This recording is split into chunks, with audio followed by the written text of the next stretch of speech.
दोस्तों एक बार फिर से आप सभी का हमारे आईआईसीटी इंस्टीट्यूट के यूट्यूब चैनल पर बहुत बहुत स्वागत है।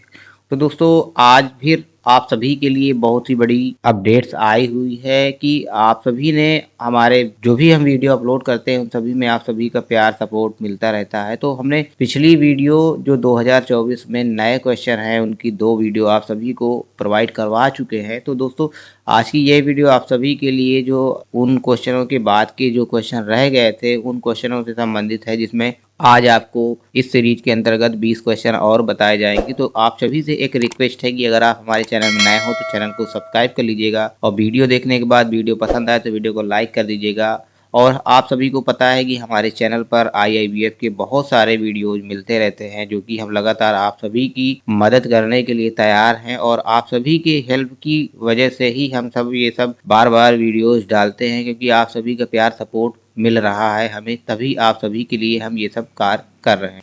तो इसी क्रम को देखते हुए हम आज आपके लिए आईआईबीएफ के लेटेस्ट क्वेश्चन की एक और सीरीज लेके आए हैं। तो आप सभी से एक रिक्वेस्ट है कि वीडियो को पूरी देखिएगा, क्योंकि आप सभी के लिए ये क्वेश्चन सारे हेल्पफुल हैं। और वीडियो देखने से पहले आप सभी से एक रिक्वेस्ट और है कि जिस तरह आप सभी ने हमारे आईआईसीटी इंस्टीट्यूट के यूट्यूब चैनल को सपोर्ट किया है, तो उसी तरह आप सभी का सपोर्ट हमारे आईआईसीटी टेक सपोर्ट चैनल हमने बनाया हुआ है। आप ही सभी के सपोर्ट के लिए हमने बनाया है आईआईसीटी टेक सपोर्ट नाम का चैनल। तो इस चैनल को आप सभी से रिक्वेस्ट है कि आप सभी जितने भी हमारे भाई हैं, जो भी जुड़े हुए हैं, जो भी देख रहे हैं, आप सभी से रिक्वेस्ट है कि हमारे इस आईआईसीटी टेक सपोर्ट चैनल को सब्सक्राइब जरूर कर लें, क्योंकि आप सभी के मदद के लिए हम ये सब कार्य कर रहे हैं और आप सभी की सहायता के लिए, क्योंकि काफ़ी हमारे भाई बंधु हैं जो कि ये सब चीज़ों से जुड़े हुए हैं, तो उनको कुछ ना कुछ मदद मिल सके, इसलिए हम आप सभी के लिए इतना सारा प्रयास कर रहे हैं। तो आप सभी से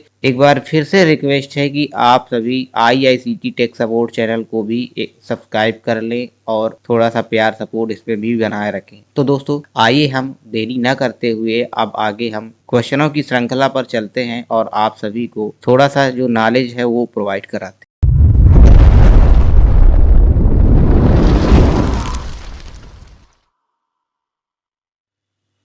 तो जैसा कि दोस्तों हमने पिछले क्वेश्चन जो कि आप सभी को 40 तक के क्वेश्चन बता दिए थे, अब आगे का जो क्वेश्चन है वो 41 नंबर का है, 41 नंबर का। तो यहाँ पे पहले क्वेश्चन की शुरुआत होती है 40 नंबर की। क्वेश्चन है कि उपज घटाव निम्नलिखित में से कौन दर्शाता है। उपज घटाव निम्नलिखित में से कौन दर्शाता है। तो यहाँ पे ऑप्शन है बॉन्ड, ब्याज दरों जिनको उपज करते हैं, ब्याज दरों को उपज कहते हैं, और बॉन्ड की कीमतों के बीच संबंध। तरलता और ब्याज बॉन्ड दरों के बीच संबंध जिसको पैदावार कहते हैं। जोखिम और ब्याज बॉन्ड दरों के बीच संबंध पैदावार। डी नंबर है परिपक्वता और बॉन्ड ब्याज दरों के समय के बीच संबंध। तो यहाँ पे उपज घटाव निम्नलिखित में से कौन दर्शाता है का सही आंसर होगा ऑप्शन नंबर डी। ये उपज घटाव को दर्शाने का एक प्रकार का कारक मान सकते हैं। नेक्स्ट क्वेश्चन है दोस्तों कि निम्नलिखित में से किस बॉन्ड में हम डिफॉल्ट जोखिम को अनदेखा कर सकते हैं। ऑप्शन है निजी तौर पर जारी किए गए बॉन्ड, सरकार ने जारी किए बॉन्ड, और सी नंबर है कारपोरेट द्वारा जारी किए गए बॉन्ड, और डी नंबर है सभी दिए गए विकल्प। तो यहाँ पे सही क्वेश्चन का आंसर जो ऑप्शन के रूप में है तो वो क्या है कि निम्नलिखित में से किस बॉन्ड में हम डिफॉल्ट जोखिम को अनदेखा कर सकते हैं। ऑप्शन आपका बी नंबर सही होगा, सरकार ने जारी किए बॉन्ड। सरकार ने जारी किए बॉन्ड को अनदेखा कर सकते। अगला क्वेश्चन है कि यहाँ पे जगह खाली है। वह ब्याज दर है जिस पर वर्तमान मूल्य वार्षिक बदला निवेश की लागत के बराबर होता है। तो यहाँ पे एक प्रकार से परिभाषा बता रहा है। तो ब्याज की निश्चित दर, या वापसी की आंतरिक दर, या ब्याज की परिवर्तनीय दर, ब्याज की नाम मात्र की दर। तो यहाँ पे सही आंसर क्या होगा कि वापसी की आंतरिक दर वह ब्याज दर है जिस पर वर्तमान मूल्य वार्षिक बदला निवेश की लागत के बराबर होता है। यहाँ पे ऑप्शन बी नंबर सही होगा, वापसी की आंतरिक दर। नेक्स्ट क्वेश्चन है मनी लेंडर से लोन मिलता है। इसके पहले हमने एक मनी लेंडर वाला क्वेश्चन बताया था कि मनी लेंडर से आप सभी को क्या क्या फायदे होते हैं या नुकसान होते हैं। तो उसी तरह ये भी क्वेश्चन है कि मनी लेंडर से लोन मिलता है। तो लोन किस तरह का मिलता है। उच्च ब्याज दर के साथ, कोई उचित हिसाब नहीं, कोई पारदर्शिता नहीं। तो यही क्वेश्चन इसी तरह का हमने पहले भी बताया था। तो मनी लेंडर से ब्याज किस तरह का मिलता है। ये मनी लेंडर से ब्याज आपको उच्च ब्याज दर के साथ मिलेगा, कोई उचित हिसाब नहीं होगा उनका, और उनकी कोई पारदर्शिता नहीं होती जो मनी लेंडर होते हैं, ठीक है। उनका हिसाब किताब कोई फाइनली नहीं होता है और आपसे एग्रीमेंट में साइन भी करवा लेंगे और आपको हाई ब्याज हाई इंटरेस्ट देना पड़ेगा। तो ऊपर के सभी ये सारी जो फैसिलिटीज होती हैं ये मनी लेंडर के द्वारा मिल जाती हैं। अगला क्वेश्चन है दोस्तों, आमतौर पर क्रेडिट विस्तार की दर को कम करने के इच्छुक केंद्रीय बैंक क्या करते हैं, अपने मौजूदा मूल्य पर बैंकिंग प्रणाली से ट्रेजरी बिल खरीदें। और बी नंबर में है, बैंकिंग प्रणाली के साथ पुनर्खरीद समझौते की कीमत कम करें। बैंकिंग प्रणाली के साथ पुनर्खरीद समझौते की कीमत बढ़ाएं। और ऑप्शन डी नंबर है, आम जनता को ट्रेजरी बिल बेचते हैं। तो यहाँ पे सी नंबर आपका सही ऑप्शन है कि बैंकिंग प्रणाली के साथ पुनर्खरीद समझौते की कीमत बढ़ाएं। सी नंबर आपका सही होगा, ठीक। नेक्स्ट क्वेश्चन है दोस्तों कि निम्नलिखित में से कौन बॉन्ड की कीमतों और पैदावार के बीच के संबंध का सबसे अच्छा वर्णन करता है। तो यहाँ पे ऑप्शन है, ए नंबर है, एक साथ उल्टे चलते हैं। कूपन तय होने के बाद से बॉन्ड यील्ड नहीं बदलती है। सी नंबर में एक साथ सीधे चलते हैं। और डी नंबर है, एक दूसरे से स्वतंत्र है। तो यहाँ पे इस क्वेश्चन का सही आंसर क्या होगा, एक साथ उल्टे चलते हैं। ऑप्शन ए नंबर, एक साथ उल्टे चलते हैं, यही सही होगा, एक साथ उल्टे चलते हैं। नेक्स्ट क्वेश्चन है कि प्रत्यक्ष लाभ अंतरण क्या है। प्रत्यक्ष लाभ अंतरण क्या है, ऑप्शन है माल पर नगद छूट, बैंकों के माध्यम से प्रेषण। और अगला ऑप्शन है सामाजिक लाभ सब्सिडी का सीधे लाभार्थियों के खाते में अंतरण, इनमें से कोई नहीं। तो जो प्रत्यक्ष लाभ होता है, जिसको एक प्रकार से डायरेक्ट ट्रांसफर भी कहते हैं, डायरेक्ट बेनिफिट कहते हैं, तो जो डायरेक्ट बेनिफिट होता है वो सामाजिक लाभ यानी सब्सिडी का लाभ जैसे सीधे लाभार्थियों को बैंक खाते में अंतरित हो जाता है, ठीक है, यही प्रत्यक्ष लाभ होता है, ठीक है। डायरेक्ट बेनिफिट यही होता है। ऑप्शन सी नंबर आपको सही होगा। नेक्स्ट क्वेश्चन है कि किसान क्रेडिट कार्ड धारकों के लिए दुर्घटना मृत्यु कवर क्या है। किसान क्रेडिट कार्ड के लिए दुर्घटना मृत्यु कवर क्या है। यहाँ पे सही ऑप्शन आपको चूज करने हैं 60,000, 1,00,000, 1,50,000, 2,00,000। तो जो केसीसी कार्ड के लिए अगर किसी के पास है, दुर्घटना हो गई है, तो उसका मृत्यु कवर होगा 60,000 रुपये। यहाँ पे सही ऑप्शन होगा 60,000 रुपये। नेक्स्ट क्वेश्चन है, रुपए कार्ड योजना किसके द्वारा संचालित होता है। ऑप्शन बताए हैं एनबीएफसी, भारतीय राष्ट्रीय भुगतान निगम, सार्वजनिक क्षेत्र और निजी क्षेत्र बैंक के संयुक्त रूप से, भारतीय रिजर्व बैंक।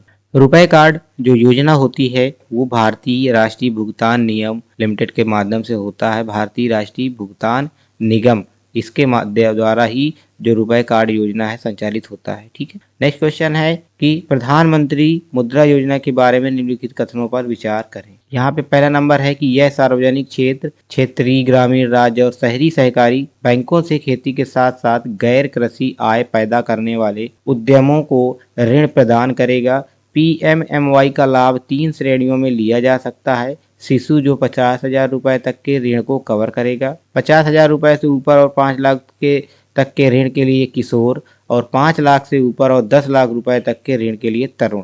तो यहाँ पे जो 2 नंबर है ये बिल्कुल राइट है कि जो प्रधानमंत्री मुद्रा लोन योजना है उसी के लिए है। तो बी नंबर यहाँ पे सही होगा कि मुद्रा लोन पीएमएमवाई का लाभ 3 श्रेणियों में लिया जा सकता है। मुद्रा जो योजना का लाभ है वो 3 श्रेणियों में मिलता है, एक तरुण होता है, एक किशोर होता है, ठीक है। तो इस तरह तरुण, किशोर, शिशु, किशोर, तरुण, ऐसे करके ये 3 श्रेणियों में लाभ मिलता है। 50,000, 5 लाख और 10 लाख ये कवर होता है, ठीक। तो आपका 2 नंबर सही होगा, बी नंबर केवल 2। अब अगला क्वेश्चन है, एटीएम बैंकिंग चैनलों में से एक है। एटीएम बैंकिंग चैनलों में से एक है। एटीएम यह संक्षिप्त नाम एटीएम को संदर्भित करता है। तो यहाँ पे क्वेश्चन का मूल जो अर्थ है, मतलब है पूछने का, वो पूछ रहा है कि एटीएम का पूरा नाम क्या है। तो एटीएम का जो पूरा नाम है all time money, automatic teller machine, automatic transaction machine, कोई भी नहीं। तो एटीएम का जो पूरा नाम है आप सभी को पता है कि ऑटोमेटिक टेलर मशीन है एटीएम का पूरा नाम, ठीक है। आरबीआई के जो पहले गवर्नर थे वो कौन थे, यहाँ पे क्वेश्चन पूछ रहा है। 52 नंबर का क्वेश्चन है कि आरबीआई के पहले गवर्नर है कौन से हैं। James Ben Taylor, Mihir Sen, और सी नंबर में है नागेंद्र सिंह, और डी नंबर में है ओसबोर्न स्मिथ। तो आरबीआई के पहले गवर्नर कौन थे, ओसबोर्न स्मिथ आरबीआई के पहले गवर्नर थे, जो कि ऑप्शन डी नंबर में है। आपका सही आंसर होगा ओसबोर्न स्मिथ। अब नेक्स्ट क्वेश्चन की ओर चलते हैं दोस्तों। अगला क्वेश्चन है दोस्तों, निम्नलिखित में से किसे एक अच्छे स्वयं सहायता समूह का संकेतक नहीं माना गया? तो स्वयं सहायता समूह जो SHG होते हैं स्वयं सहायता समूह, तो उनमें से किसको अच्छे स्वयं सहायता समूह का संकेतक नहीं माना जाता है? यहाँ पे ऑप्शन है छोटी सदस्यता, नियमित उपस्थिति, सजातीय सदस्यता या राजनीतिक संबद्धता के आधार पर भेदभाव। ठीक, तो यहाँ पे अगर स्वयं सहायता समूह है तो समूह का मतलब है एकजुट कर काम करना। अगर यहाँ पे आप राजनीतिक संबद्धता के आधार पर जो भेदभाव करेंगे तो ये आपका संकेतक नहीं माना जाएगा कि आप स्वयं सहायता समूह में हैं। ठीक है, तो ये सारी कमियां नहीं होनी चाहिए स्वयं सहायता समूह में। राजनीतिक संबद्धता के आधार पर भेदभाव नहीं करने चाहिए, तो यही एक संकेतक नहीं है। ठीक है, नेक्स्ट क्वेश्चन है, बहुवरिष्ठ नागरिक कौन है? बहुवरिष्ठ नागरिक कौन है? यहाँ पे ऑप्शन है एक व्यक्ति जो 65 वर्ष और अधिक का है, और एक व्यक्ति जो 75 वर्ष और उससे अधिक का है, और सी नंबर है एक व्यक्ति जो 80 वर्ष और उससे अधिक का है, और डी नंबर है एक व्यक्ति जो 90 वर्ष और उससे अधिक का है। तो बहुत वरिष्ठ जो नागरिक हैं वो कौन है पूछ रहा है यहाँ पे। तो ऑप्शन आपको, सारे ऑप्शन आपको पता है, ऑप्शन आपको देखकर सही आंसर बताना है। तो यहाँ पे ऑप्शन पहला नंबर है एक व्यक्ति जो 65 वर्ष और अधिक का है, वो एक प्रकार का वरिष्ठ नागरिक कहलाता है। ठीक है, अब नेक्स्ट क्वेश्चन है, SBI की स्थापना कब हुई थी? SBI का मतलब state bank of India. State bank of India की स्थापना कब हुई थी? ऑप्शन आपको यहाँ पे दिखाई दे रहा है 1 अप्रैल 1935, 31 जुलाई 1969, 5 मई 1955, 1 जुलाई 1955। तो जो SBI state bank of India की स्थापना हुई थी वो डी नंबर 1 जुलाई 1955 को हुई थी SBI की स्थापना। ठीक है, 1 जुलाई 1955। नेक्स्ट क्वेश्चन है दोस्तों, व्यापार संवाददाता का मतलब है? व्यापार संवाददाता, आपने न्यूज संवाददाता सुना है, अब आप सुन रहे हैं व्यापार संवाददाता। तो व्यापार संवाददाता का मतलब होता है कि ऑप्शन है एक एजेंट जो बैंकिंग सेवाएं प्रदान करता है, व्यापारिक घराने का एक एजेंट, एक प्रकार का धन उधार देने वाला, इनमें से कोई नहीं। तो जो व्यापार संवाददाता होता है वो एक एजेंट होता है जो बैंकिंग सेवाएं प्रदान करता है। ठीक है, बैंकिंग सेवाएं जो प्रदान करता है वो व्यापार संवाददाता कहलाता है, बिजनेस करेस्पॉन्डेंट वही होते हैं। ठीक है, नेक्स्ट क्वेश्चन है दोस्तों, SBI दिवस कब मनाया जाता है? स्टेट बैंक ऑफ इंडिया का भी एक दिवस होता है जिसको SBI दिवस कहते हैं। अब वो कब मनाया जाता है? यहाँ पे ऑप्शन है 1 जनवरी, 1 अप्रैल, 1 जुलाई, 1 अगस्त। तो SBI दिवस जो मनाया जाता है वो 1 जुलाई को मनाया जाता है, 1 जुलाई को। ठीक है, हर जुलाई की पहली तारीख को SBI दिवस मनाया जाता है। अब अगला क्वेश्चन है दोस्तों कि PMMY जिसका फुल फॉर्म होता है प्रधानमंत्री मुद्रा योजना, PMMY। तो प्रधानमंत्री मुद्रा योजना के तहत अधिकतम ऋण राशि क्या उपलब्ध है? तो मैंने इसके पहले ही बताया था कि PMMY जो प्रधानमंत्री मुद्रा योजना है 3 चरणों में डिवाइड की जाती है, शिशु, तरुण, किशोर, शिशु, किशोर, तरुण।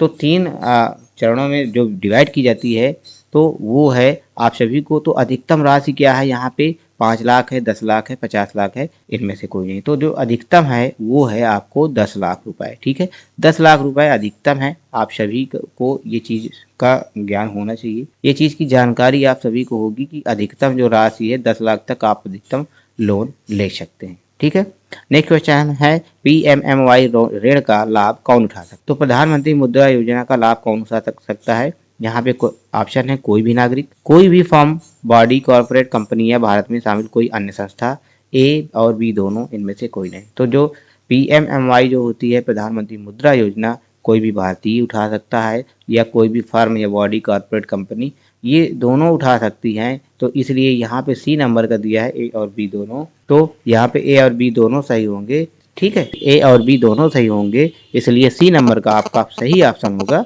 A और B दोनों।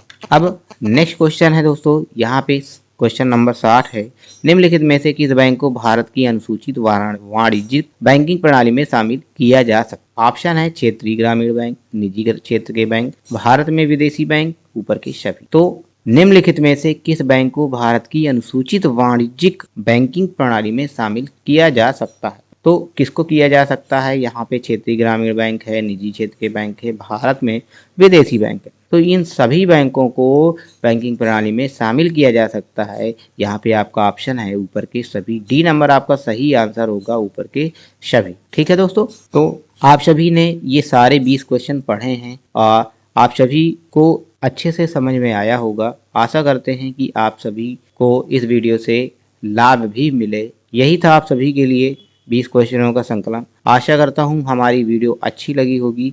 अगर वीडियो अच्छी लगी हो तो हमारी वीडियो को लाइक कर दीजिएगा। हमारे चैनल में नए हो तो चैनल को सब्सक्राइब करना बिल्कुल भी ना भूलें। और दोस्तों, हमारे जो चैनल IICT टेक सपोर्ट आप सभी को हमने बताया है, IICT टेक सपोर्ट, इस चैनल को सब्सक्राइब करना बिल्कुल भी ना भूलें, क्योंकि आप सभी का प्यार सपोर्ट के बिना कुछ नहीं है। जिस तरह आप सभी ने प्यार सपोर्ट हमारे IICT इंस्टीट्यूट के यूट्यूब चैनल को दिया है, उसी तरह आप सभी से अपेक्षित है कि IICT टेक सपोर्ट के चैनल को भी सब्सक्राइब करें। तो यही था अपडेट्स। आशा करता हूँ कि वीडियो अच्छी लगी होगी। वीडियो अच्छी लगी हो तो वीडियो को लाइक कर दीजिएगा। चैनल में नए हो तो चैनल को सब्सक्राइब करना बिल्कुल भी ना भूले। मिलते हैं हम इसी तरह के अगले टॉपिक पर। तब तक के लिए नमस्कार, जय हिंद, टाटा, बाय बाय।